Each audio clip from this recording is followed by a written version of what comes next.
Ya, buenas tardes con el auditorio. Agradecemos su presencia, ya sea de forma virtual a través del Zoom o de forma presencial aquí en la Pontificia Universidad Católica del Perú. Mi nombre es Lorena Gómez de la CIGI PUC UNSAC Joint Student Chapter. Y mi nombre es Renber Condori Cutipa del SECPUG UNSAC Joint Student Chapter también.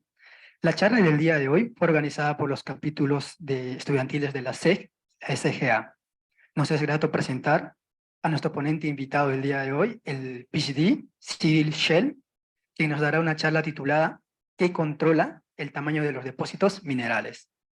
El PhD Cyril es un científico francés y profesor asistente de sistemas de recursos minerales en el Instituto de Geoquímica y Petrología, Departamento de Ciencias de la Tierra, en la Universidad ETH en Zúrich, desde diciembre de 2018. Obtuvo una doble titulación en Ingeniería Geológica de la École Nationale de Géologie de Nancy, Francia, y una maestría en Ciencias de la Tierra de la Universidad Tecnológica de Luleå, Suecia, en 2008. De 2014 a 2018 fue investigador postdoctoral sucesivamente en la Universidad de Ginebra, la Universidad Jean Monnet en Saint-Étienne, en Francia, y la Universidad de Bristol, en el Reino Unido. Les pedimos el máximo silencio al auditorio. Y doctor Cyril, el público es suyo. Adelante, por favor.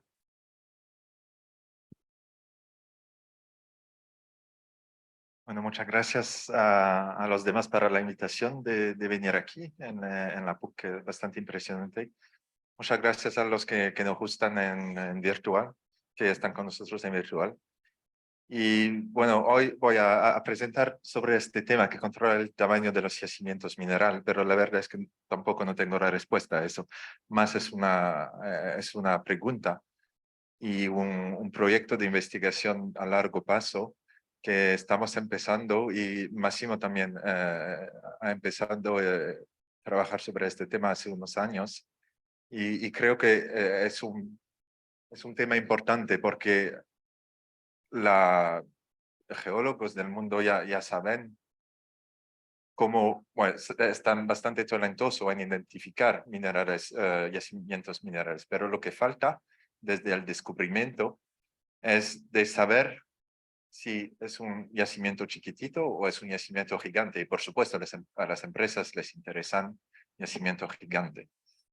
Y eso, hace 100 años que los geólogos estudian los yacimientos, pero se han enfocado mayormente en los procesos geoquímicos que forman yacimientos minerales. Pero al final, si encuentras esta muestra por el campo o por perforación, ¿quién puede decir si esta muestra viene de un pórfido de cobre de Zaracén en Bulgaria, que es muy pequeño, solamente con un contenido de 0.3 millones de toneladas de cobre? Podría venir también debajo de la Lumbrera en Argentina, con 3 millones de toneladas de cobre contenido. O quizás podría venir de Chuquicamata en Chile, que es uno de los sistemas de porfiros más grandes del mundo. Al final, esta muestra es muy típica de pórfidos, pero no nos dice nada del tamaño del yacimiento. Y aquí podemos juntar en este auditorio o también a la escala de Perú los mejores geólogos del país, y quizás con los mejores técnicos analíticos nunca nos puede decir de dónde viene esta muestra. Y eso es el problema que estamos investigando en mi grupo en Zúrich, el grupo Miners, pero que unos otros grupos, por ejemplo, en la Universidad de Ginebra también está investigando. Y eso es importante porque la inversión que se necesita para perforar una mineralización y para identificar los recursos que hay debajo del suelo es enorme. Se viene con riesgos económicos, con impactos ambientales, y al mismo tiempo estamos todavía buscando yacimientos más en profundidad y quizá bajo cobertura también. Y por eso sería ideal, y solamente digo ideal porque quizás eso no es posible, pero por lo menos hay que buscar una manera, una herramienta para ayudarnos a dar una estimación, tal vez muy aproximada, del tamaño del yacimiento lo antes posible en el proceso de exploración. Pero antes de eso tenemos que entender lo que controla el tamaño. Y después, si lo entendemos, podemos pensar en qué herramienta podemos desarrollar para chequear en la roca si es un yacimiento pequeño o gigante. Hoy me voy a enfocar en yacimientos de tipo hidrotermal. Y eso es un diagrama muy simple, pero que presenta las etapas principales de la formación de yacimientos hidrotermales, que siempre hay una fuente o quizás varias fuentes, porque se necesita fuente de metales, fuente de fluidos, porque son hidrotermales, ¿no es cierto? Fuente de azufre, porque esos yacimientos forman depósitos de sulfuros, y quizás fuente de sal, porque a veces son fluidos de tipo salmueras. Entonces se necesitan una fuente o varias fuentes, un medio de transporte y de enfocamiento del fluido, y por supuesto energía también. Y al sitio de deposición hay cambios físicos y químicos como gradientes que permiten la deposición de los sulfuros. Y bueno, en esta cadena de procesos, en esta cadena desde la fuente o las fuentes hasta en la deposición de los sulfuros, quizás hay algo donde se hace la diferencia entre yacimientos pequeños y yacimientos gigantes, como el de Chuquicamata. Hoy, porque no puedo hablar de todos los yacimientos hidrotermales del mundo, pero me voy a enfocarme en yacimientos de tipo magmático hidrotermales, como los de pórfidos de cobre, donde la fuente de sulfuros, sal, de azufre, sal, fluido y metales es el magma que está abajo, que desgasifica, que exolve sus fluidos, y esos fluidos se enfocan en una parte arriba de la cámara magmática, y cuando los fluidos se enfrían y que intercambian con la roca de caja, mineralizan sulfuros de cobre, y también hay alteración hidrotermal y vetías de cuarzo. También voy a enfocarme en yacimientos que se desarrollan en cuenca de tipo plomo-zinc, donde los fluidos mayormente son salmueras que viajan por la cuenca gracias a topografía, por ejemplo, durante una orogénesis o quizás varios otros procesos, y encuentran como un trap de hidrocarburos, quizás donde hay sulfuro de hidrógeno, y que eso permite la precipitación de esfalerita y de galena. Y al final, desde 100 años, los geólogos económicos, me parece que por lo menos para esas dos categorías de yacimientos, han entendido la mayor parte de los procesos necesarios para formar esos yacimientos. Todavía hay preguntas, hay detalles que no están claros, pero la mayor parte de los procesos son claros. Eso no es verdad para otros tipos de yacimientos, como los de IOCG, que eso es mucho más complicado y quizás hay mucho más trabajo que se necesita en esos. Pero para esos ya se sabe bastante. Ya se sabe bastante para ir a la próxima etapa, que controla el tamaño. Y voy a empezar con este diagrama, que al final está muy simple. Solamente enseña aquí el tonelaje de metal contenido para los pórfidos de cobre aquí a la izquierda, y los yacimientos plomo-zinc en cuencas de tipo MBT o de tipo SEDEX, lo digamos así. Aquí hay la ley de metales y arriba el tonaje de mena. Y lo que se ve primeramente es que para cada una de esta categoría de yacimientos, los mismos procesos que los geólogos han identificado en la formación de esos permiten formar yacimientos muy pequeños y yacimientos gigantes hasta 5 órdenes de magnitud. Es un factor 100.000. Entonces, los mismos procesos forman un yacimiento pequeño y un yacimiento que está 100.000 veces más grande. Por supuesto, hay una cosa que no entendemos bien. Y si por ejemplo, tomamos el ejemplo de 1.000.000 de toneladas de metal contenido, podemos ver que la variación en la ley de metal es de más o menos un orden de magnitud para ambos. Y al final que el tonelaje de la mena también varía como un orden de magnitud. Pero solamente es un orden de magnitud, no corresponde a 5 órdenes de magnitud. Y eso es lo que tenemos que entender. Y este diagrama al final nos dice que la concentración de metales en el fluido hidrotermal adicionado quizás a la eficacia de la precipitación de esos metales, eso es importante, por cierto, porque hace una variación de 10 veces de un orden de magnitud, pero no es lo que controla principalmente el tamaño del yacimiento, porque hay 5 órdenes, bueno, al final solamente se queda 4 órdenes de magnitud que no se pueden explicar por la concentración de metales y la eficacia de la precipitación. Y entonces se parece que el volumen efectivo de fluidos hidrotermales, eso es lo que controla potencialmente el tamaño del yacimiento del primer orden. Y tenemos que definir qué significa este volumen efectivo de fluidos hidrotermales. Y podemos imaginar que este volumen efectivo está proporcionado al volumen de la fuente o de las fuentes, y también está proporcionado al final a la duración, a la estabilidad del flujo de fluido de manera enfocada. Y eso es importante, que la eficacia al final,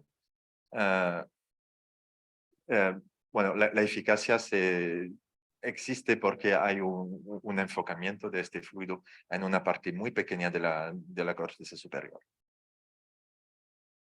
En esta charla voy a presentarles varias veces resultados de dataciones, porque aquí hablo de la duración, pues, y eso se puede medir con dataciones. Y quizá ya saben que hay 2 familias de dataciones, especialmente en el mundo de dataciones uranio-plomo. Hay las dataciones in situ por laser ablation, y que dan datos de este tipo. Es muy rápido, entonces para una muestra se puede sacar, cada una de esas barritas es un dato, y eso lo puedes hacer en 1 hora. Es muy rápido. Es un poco impreciso, y al final necesitamos, para bajar estadísticamente, lo que sea válido o no, pero estadísticamente es lo que se hace de costumbre. Para bajar la incertidumbre, hacemos un por medio de eso. A veces no es válido, pero todavía se hace. Y hay otro método que es método por Teams, pero que ese tipo de datos, que son 10 puntos aquí, demora 2 veces y no 1 hora. Es mucho más preciso. Y se ve que al final, dentro de cada muestra, hay una variabilidad muy importante, y cada uno de esos puntos están precisos y exactos al mismo tiempo. Y entonces, mayormente, se puede interpretar el enfriamiento de la roca magmática, por ejemplo, solamente usando el zircón más joven, pero esos zircones también potencialmente nos da información sobre la evolución magmática de este cuerpo de magma. Pero hoy día solamente voy a hablar del enfriamiento de magma. Y sí, y cuando estudiamos procesos magmáticos o hidrotermales, al final los modelamientos nos dicen que son procesos muy cortos, de unos miles de años, y que así se necesita precisión de este tipo, que las dataciones de tipo ácido con laser ablation no pueden dar al final. Y eso es una precisión de más o menos 34.000 años, lo que está bastante bien. Bueno, en la primera parte voy a hablar de pórfidos de cobre y al final voy a hablar un poco de yacimientos de tipo MBT. En pórfidos de cobre, y quizás muchos de vosotros ya saben cómo funcionan, que hay magma que viene de la corteza inferior y que se enfoca en la corteza superior, donde se enfría aquí. Este magma está hidratado, entonces exolve fluidos y con unos procesos bastante especial quizás, esos fluidos se enfocan en un puntito arriba de la cámara magmática y donde potencialmente se puede desarrollar, se puede formar un yacimiento de tipo pórfido de cobre. A veces este mismo proceso no llega a la formación de pórfido de cobre, pero llega a volcanismo. Eso es lo que queremos evitar, por supuesto. Y con este proceso, una roca porfirítica, que está aquí como un dique encima de la cámara magmática, está percolada por fluidos hidrotermales llenos de metales y de azufre, y se forman alteraciones hidrotermales como aquí la potásica, aquí en blanca es alteración sericítica, vetillas de cuarzo y la deposición de sulfuros de fierro y de cobre. Lamentablemente, si nos interesa conocer algo sobre la fuente, la primera etapa en esta cadena de procesos que forman yacimientos, es muy difícil en el caso de pórfidos de cobre y la verdad en el caso de casi todos los yacimientos hidrotermales, porque cuando ya identificamos un yacimiento de pórfido de cobre en superficie, todavía estamos muy alejados de la fuente, que quizás está 2, 3, 5 kilómetros más en profundidad, y eso ninguna compañía lo va a perforar, ninguna empresa lo va a perforar. Hay unos pocos ejemplos donde se puede ver una sección de corteza superior, pero eso es muy poco. Y cuando esos plutones magmáticos afloran, están en la superficie, el pórfido, que quizás estaba aquí, ya está erosionado. Y entonces tenemos que imaginar maneras indirectas para conocer algo de esta fuente en profundidad. Y eso potencialmente lo podemos hacer con dataciones de alta precisión. Que si imaginamos que lo que pasa es que durante la formación de esos yacimientos, esta cámara magmática, de esta cámara magmática salen diques porfiríticos. Y como en el caso debajo de la lumbrera en Argentina, se emplazaron 4 pórfidos y junto con la mineralización se emplazó el primer pórfido que llamaron P2 y se acabó la mineralización justo antes del emplazamiento del LP3. Entonces toda la mineralización ocurrió entre este pórfido LP3 y el emplazamiento de este pórfido LP2. Eso es lo que se ve también en la foto aquí. Y la duración entre esos dos etapas, entre la duración del proceso de mineralización, solamente es de menos de 29.000 años, lo que es muy corto al final, pero lo que permite emplazar 2 millones de toneladas de cobre en la corteza superior. Que eso es un yacimiento económico, por supuesto, pero que al final no está enorme. Al otro lado del espectro podemos estudiar el caso de Chuquicamata en Chile. Y hay varios pórfidos de Chuquicamata en este yacimiento, como el pórfido oeste, el pórfido este y el pórfido banco. Pero al final todos esos pórfidos que se emplazan sobre una duración de casi 2 millones de años, están mayormente premineralización. Y no hay un pórfido tardío que ocurre después de la mineralización. Pero en este caso podemos intentar de conocer la duración del proceso de mineralización sobre dataciones también de alta precisión sobre la molibdenita de tipo rhenio-osmio, lo que está aquí, y con muchas dataciones de varias molibdenitas a la escala del yacimiento, se puede ver que la duración en este caso es de unos 1.5 millones de años para emplazar 100 millones de toneladas de cobre en la corteza superior. Lo que es mucho más largo, pero es un yacimiento mucho más importante también. Entonces, se parece que la escala temporal o la duración del proceso de mineralización posiblemente está proporcionado al tamaño del yacimiento. Pero potencialmente hay algo más que podemos decir sobre la fuente. Eso es un diagrama quizás un poco complicado, pero al final creo que es bastante simple. Es que el magma no se emplaza en la corteza superior en un día. ¿Okay? Se emplaza progresivamente en la corteza superior con un flujo específico que se puede medir en kilómetros cúbicos por año. Claro. Y a bajo flujo solamente se forman plutones que no están fértiles. A alto flujo mayormente hay erupciones volcánicas porque la corteza no puede deformarse y entonces el magma sigue saliendo por arriba en erupciones. Y a flujo por medio, lo que es un flujo tipical de sistemas magmáticos en arcos volcánicos, se puede formar plutones sin mineralización, pórfidos de cobre o también erupciones volcánicas. Entonces,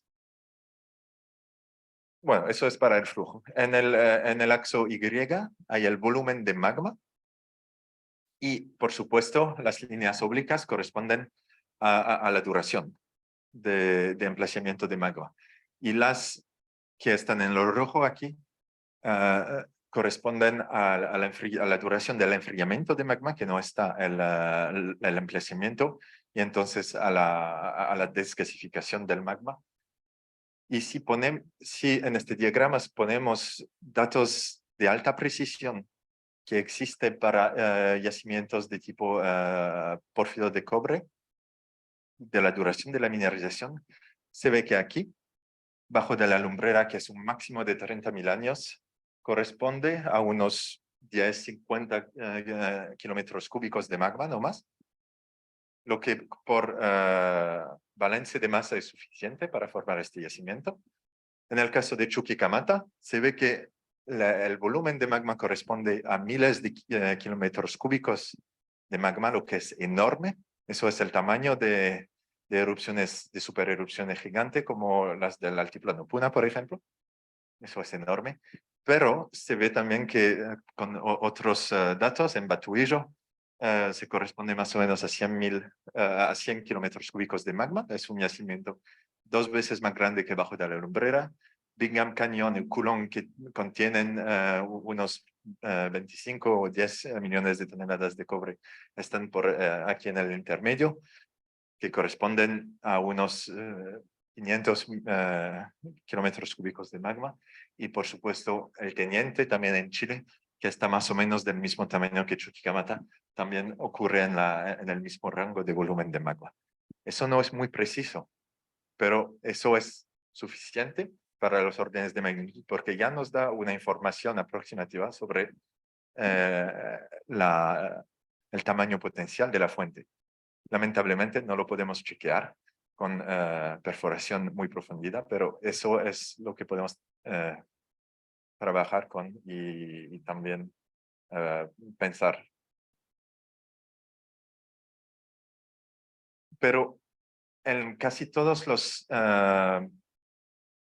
los distritos de pórfidos de cobre, no solamente hay el pórfido de cobre, pero hay magmatismo precursor, que sea en forma de volcánicos, a veces se ven, o que sea en forma de plutones. En el caso de Chuquicamata, por ejemplo, hay como 7 millones de años de magmatismo precursor, que las empresas nunca les interesan porque no es fértil. Y al final, solamente una fracción del sistema magmática, que demora varios millones de años, parece importante para la formación de yacimientos de cobre.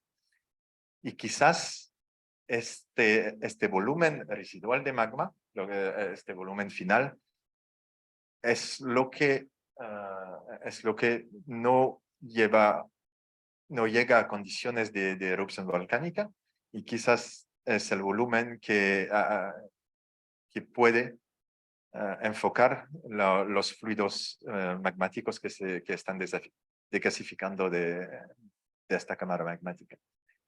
Y ahora vamos a explorar esas dos cosas: cómo podemos evitar erupciones y cómo podemos enfocar fluidos.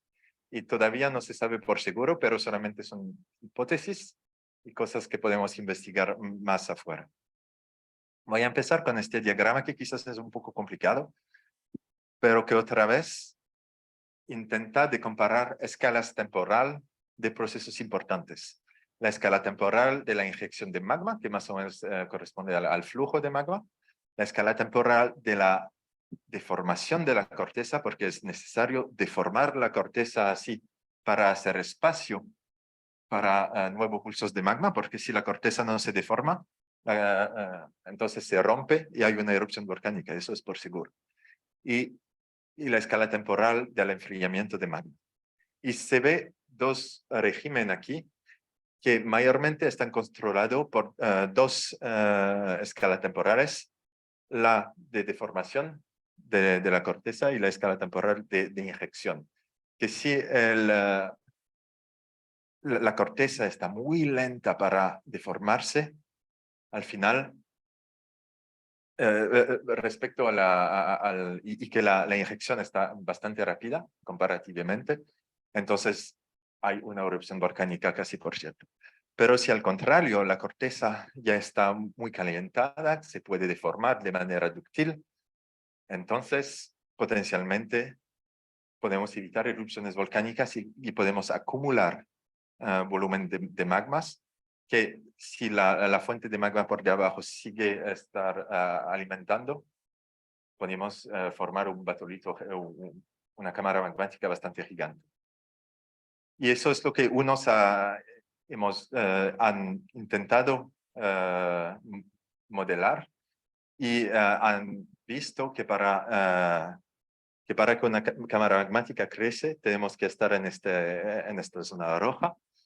Entonces podemos hacer la hipótesis que el magmatismo precursor durante esos millones de años tiene un papel muy importante que no está directamente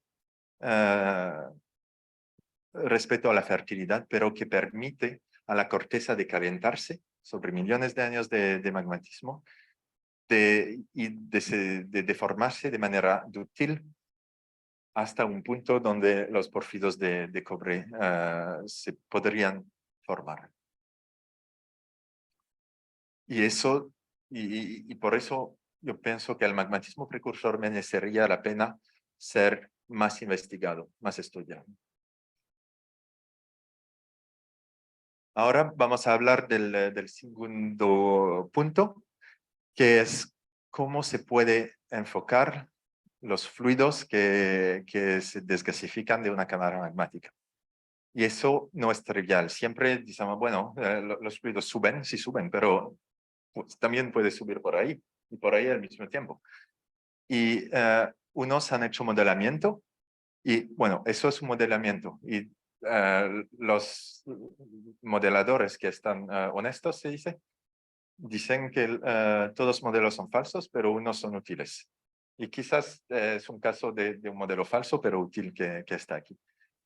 El color de estos puntitos muestra el flujo de fluido a un punto en la corteza. Y por supuesto, y aquí esta zona negra corresponde a la cámara magmática que está emplazada en la corteza superior. Por supuesto, hay fluidos en la corteza superior que no son magmáticos, hay fluidos de cuenca, de quizás salmueras o fluidos meteóricos, y que también ya están en el sistema y ya flujan alrededor de esta anomalía térmica. Entonces, vamos a empezar quizás con eso. Sí. Y se ve que al inicio, durante unos miles de años, bueno, lo voy a mostrar otra vez después. Los fluidos sacan de la cámara magmática en todas partes, pero que a un punto en el tiempo el sistema se autoorganiza y que todos los fluidos están enfocados por esta zona arriba de la cámara magmática. Es decir, que se necesita tiempo para autoorganizarse en un sistema de desgasificación que está enfocado. Lo voy a jugar otra vez. Mira, al inicio el fluido sale por todas partes, es un poco desorganizado, pero más o menos a este tiempo empieza la autoorganización del sistema y los fluidos hasta el final de la vida de esta cámara magmática salen por el mismo punto. Y eso es muy importante porque al final un porfido de cobre corresponde a un ratio, ¿cómo se dice ratio? Una relación fluido-roca de 10-20, algo así. Y lo que es enorme al final.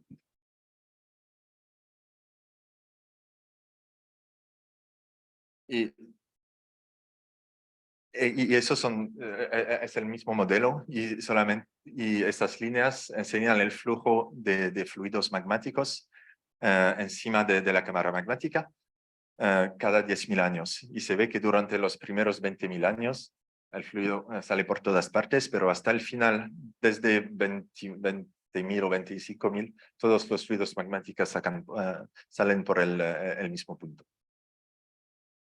Otra vez, aquí en este modelo solamente son 20.000 años. Quizás en la realidad son 200.000 años. Eso no importa. Lo que importa, yo pienso que lo que importa en este modelo es que se necesita un poco de tiempo al inicio para que los fluidos, para que el sistema se autoorganice. Y bueno, han hecho mucho más de este tipo de modelamiento y vieron que para que eso funcione se necesita absolutamente un magma que ya está saturado en agua. Por ejemplo, si hay un magma que solamente contiene 3% de agua, eso nunca funciona. Nunca el sistema se autoorganiza para desgasificar de manera enfocada. Entonces se necesita mucho agua. Y, por supuesto, se necesita un volumen de magma que puede sobrevivir en la corteza bastante tiempo para autoorganizarse y que tampoco eso no es trivial. Si es un pequeño volumen de magma o una corteza que ya está bien fría, bueno, el volumen de magma se enfría y nunca tiene tiempo de autoorganizarse. Entonces, se necesita un gran volumen de magma o una corteza superior que ya está precalentada potencialmente por magmatismo precursor. Entonces, para el caso de porfido de cobre, se parece que necesitamos, si queremos buscar yacimientos gigantes, idealmente buscamos para volumen de magma muy importantes y que eso corresponde, volumen de magma efectivos muy importantes, que corresponde a duración de desgasificación muy largas de unos 100 miles de años o quizás hasta 1.000.000 de años. Idealmente queremos evitar erupciones volcánicas o por lo menos minimizarlas y por eso se parece que necesitamos una corteza superior ya precalentada por magmatismo precursor. Y después queremos enfocar esos fluidos magmáticos que se exolven de la cámara magmática y por eso necesitamos otra vez un magma ya saturado en agua y una gran cantidad de magma o una corteza superior ya precalentada. Ahora vamos a hablar del caso de yacimientos de tipo MBT que se desarrollan en cuencas y otra vez corresponden a salmuejas que están en la base de la cuenca que circulan en rocas como areniscas, idealmente oxidadas porque aquí pueden lixiviar metales y estas salmueras metalíferas a veces se encuentran zonas donde hay acumulación de sulfuros de hidrógeno y en esos sitios se pueden precipitar esfalerita y galena, como en este caso los cebras características del yacimiento de San Vicente en Perú, cerca de la Merced, en el otro lado de la cordillera. Y voy a hablar un poco de este yacimiento de San Vicente, más que del yacimiento del distrito, donde ocurre San Vicente, que es un yacimiento gigante, con más de 30 millones de toneladas de mena, a casi 10% zinc más plomo. Pero también lo interesante es que en este distrito hay muchos yacimientos más pequeños, como el de Chilpes, que está justo al sur, que no sabemos, no hay una estimación muy cierta de este, pero quizás 0.5 millones de toneladas de cobre con una ley un poco más baja. Hay también el de Wacrash, justo al sur de Chilpes también, y hay muchos otros. Entonces es un sitio ideal para investigar o para intentar de entender lo que hace la diferencia entre un yacimiento gigante y un yacimiento pequeño. Y en este yacimiento se ha revisado la secuencia paragenética, mayormente por la contribución de Isaac Toro, y se vio que al final se parece que hay dos etapas principales de mineralización y de dolomitización. La primera corresponde a este cebra que está aquí, donde se encuentran a veces, porque hay también cebra estéril, pero cuando el cebra no está estéril, contiene esfalerita mayormente oscura. Hay estas dos dolomitas, la negra y la blanca. Pero en la segunda etapa, mayormente corresponde a brecha, también con ambos dolomitas, la clara y la oscura, pero contiene esfaleritas claras, amarillas, naranjas, a veces blancas, que están enriquecidas en germanio. Bueno, en San Vicente, la cebra corresponde a 95% de la mineralización y solamente 5% corresponde a esta brecha, aunque en Chilpes y en Wacrash la mayor parte de toda la mineralización ocurre en brecha y con esfalerita naranja amarilla. Hemos datado muchos carbonatos, porque también los carbonatos se pueden datar por uranio plomo. Hemos datado esos carbonatos de varias generaciones y hemos visto que la mineralización en San Vicente, la formación de la cebra, empieza a cerca de 100 millones de años y demora hasta 70 millones de años, lo que es una duración de un poco más de 30 millones de años al final, lo que es enorme, pero al final también es un yacimiento gigante de tipo MBT. Al contrario, aunque tenemos mucho menos datos para Chilpes, todos los datos que tenemos están adentro del error y no podemos decir la duración. Quizás son 10 millones de años, pero potencialmente es algo mucho más corto, cerca de 1 millón de años. Okay. Entonces, por esos datos, también podemos hacer la hipótesis. No es una certitud, pero eso es, no confirma, sino que es consistente, se dice, conformable, con la hipótesis que los yacimientos gigantes otra vez necesitan tiempo para desarrollarse, mucho más tiempo. Bueno, al final que la duración está proporcionada con el tamaño del yacimiento. Una otra cosa es que podemos investigar la fuente de los metales con isótopos de plomo. Y los isótopos de plomo lo podemos medir en los sulfuros, en la galena, la pirita, marcasita, esfalerita. Y vemos que para el caso de la segunda etapa de San Vicente y de los yacimientos de Chilpes y Wacrash, los isótopos de plomo no están tan radiogénicos y que corresponden a donde encontramos la firma isotópica del grupo MITU, que supuestamente es un tipo de roca ideal como fuente de metales. Entonces funciona muy bien para esos yacimientos.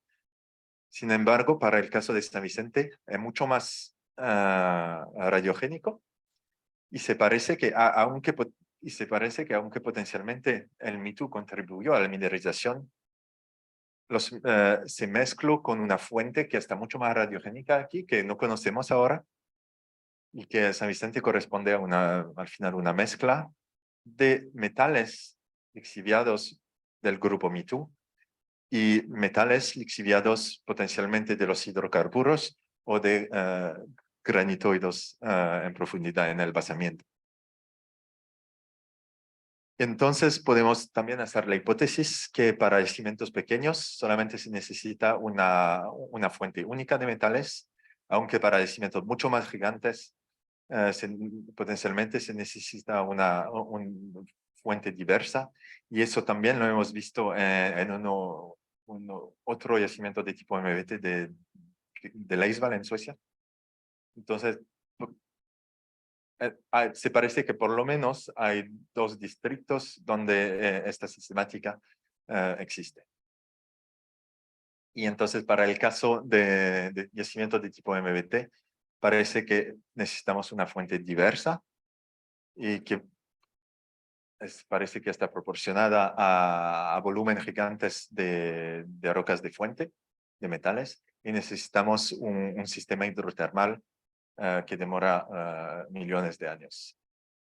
Y eso, por supuesto, potencialmente tiene implicaciones para la exploración. Es que la primera cosa es que creo que tenemos que invertir en el conocimiento de lo que controla el tamaño de yacimientos y no solamente estudiar los procesos que forman los yacimientos.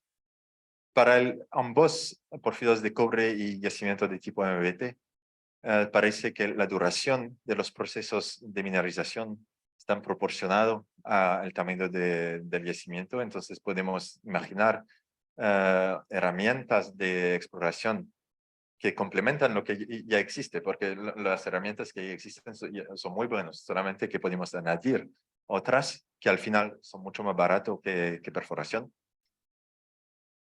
Para el caso de porfidos de cobre, creo que merecería la pena estudiar el magmatismo precursor, porque tiene un papel en la precalentación de la corteza, con mapeo, geocronología y petrología. Y por el caso de MBT, se parece que podemos invertir en estudios de isótopos de plomo para identificar la fuente o las fuentes de los metales. Bueno, entonces muchas gracias por su atención. Y eso es una foto de San Vicente. Si nunca fuiste, es maravilloso, maravilloso. Pues,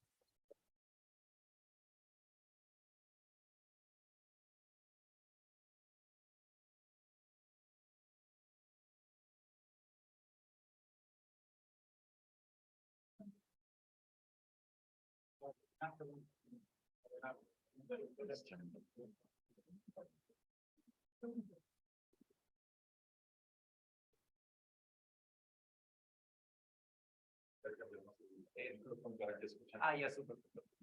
Ok. Hubo un gráfico espectacular que mostraste del volumen del magma versus el ratio de intrusion.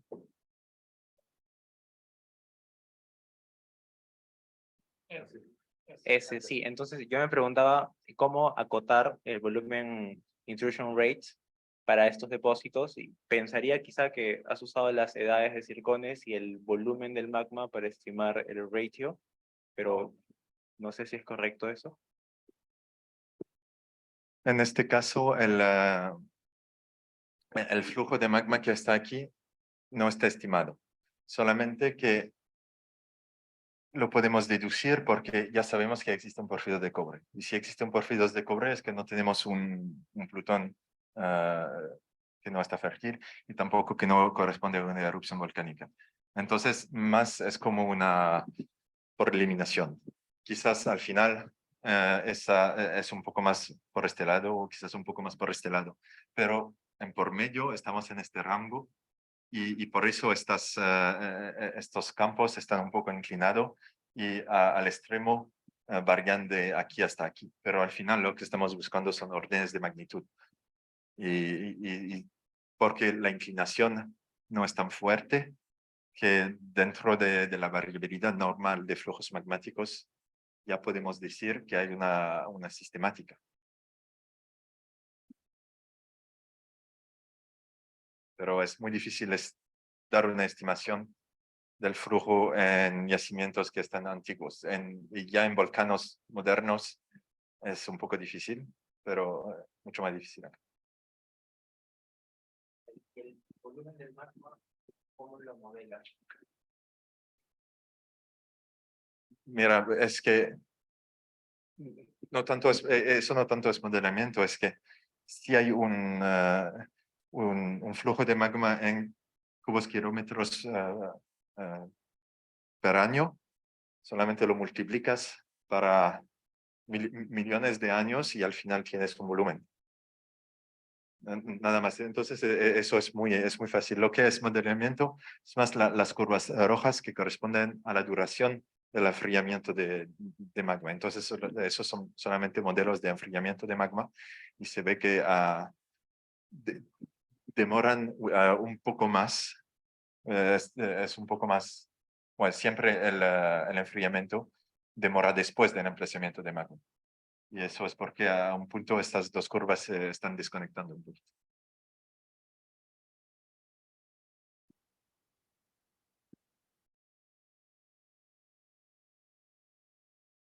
No sé si hay también preguntas por el internet.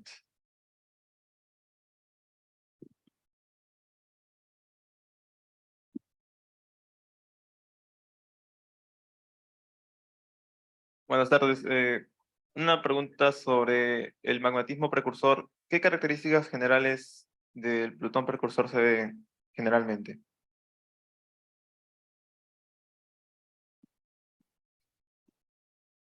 Generalmente yo no estoy seguro, pero en unos distritos que ya conozco, muchas veces el magmatismo precursor está un poco deshidratado. Contiene piroxenos y no solamente anfibol, por ejemplo. Entonces se parece que al mismo tiempo que este magmatismo está calentando la corteza, también el sistema magmático a la escala de la corteza, desde la corteza inferior hasta la corteza superior, se está enriqueciendo en agua. Y eso es un proceso bastante importante, creo. Hay unos, sí, también hay unos distritos como en el distrito de Tintaya, donde el magmatismo precursor ya estaba bastante hidratado al final, pero eso es otra característica y que forman plutones sin mineralización, por supuesto. Creo que, por ejemplo, aquí en Perú hay el ejemplo del distrito paleógeno, de donde hay Toquepala, Quillabeco, y acá hay este batolito bastante grande que está la roca de caja, ¿cómo se llama? Ya saben. Me olvido el nombre de este batolito. ¿Conoce más? Sí? El nombre del batolito de donde hay Quillabeco y Toquepala. Donde hay Quillabeco, los porfidos de... No me acuerdo. O también la zona Andagua y la Siaur hay unos pórfidos, pero también la roca de caja mayormente es dioritas que corresponden al mayor volumen de este batolito Andagua y la Siaur.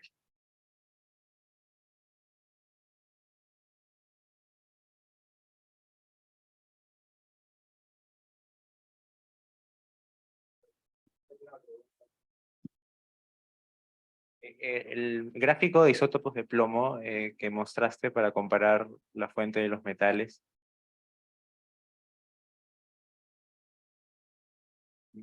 Las mediciones que se han hecho en hidrocarburos, ¿qué consideraciones han tenido en cuenta? ¿De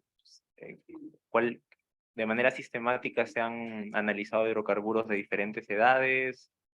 ¿O típicamente la materia orgánica siempre es muy radioactiva? Aquí hay un punto de interrogación porque no tenemos los datos ya. Si esperas quizás un mes o 2 meses, ya tendremos datos aquí. Eso lo que nos enseña es que en la estratigrafía de San Vicente, aquí, entonces San Vicente se desarrolla en los carbonatos del Pucará, mayormente en dolomitas. En la base hay el grupo mito que está aquí en morado, pero adentro de la secuencia Pucará hay esta caliza Unkush, que es una roca madre de hidrocarburos, que está muy negra, contiene bitumino y materia orgánica.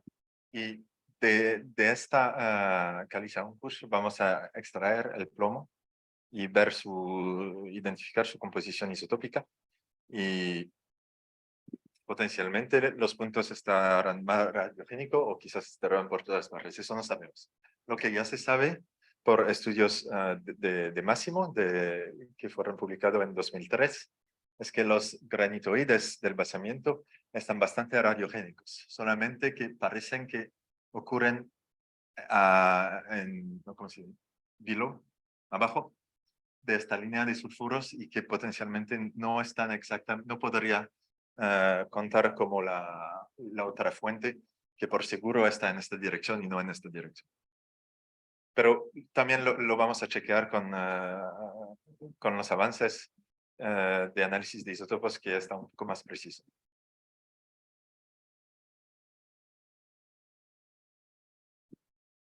Por el chat de Zoom, Max nos pregunta ¿qué características geoquímicas tiene un pórfido fértil en comparación con un pórfido infértil?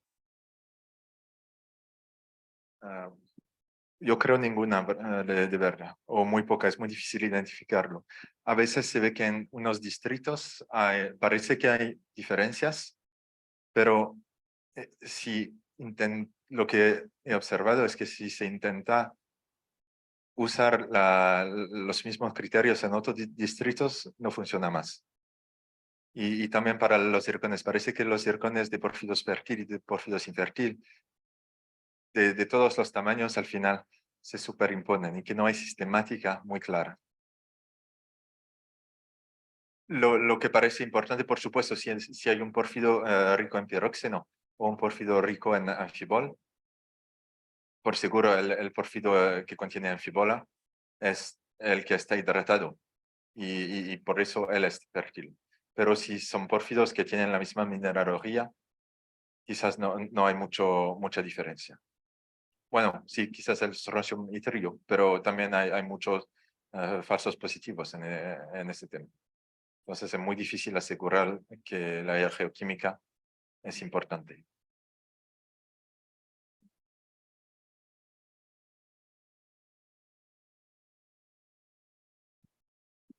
Buenas tardes con todos. Mi nombre es Medalí Vicuña. Muchas gracias por su presentación, Giselle.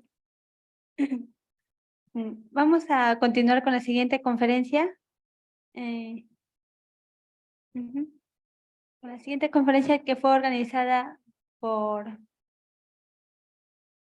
similarmente por el SGA y por el SECPUC UNSAC.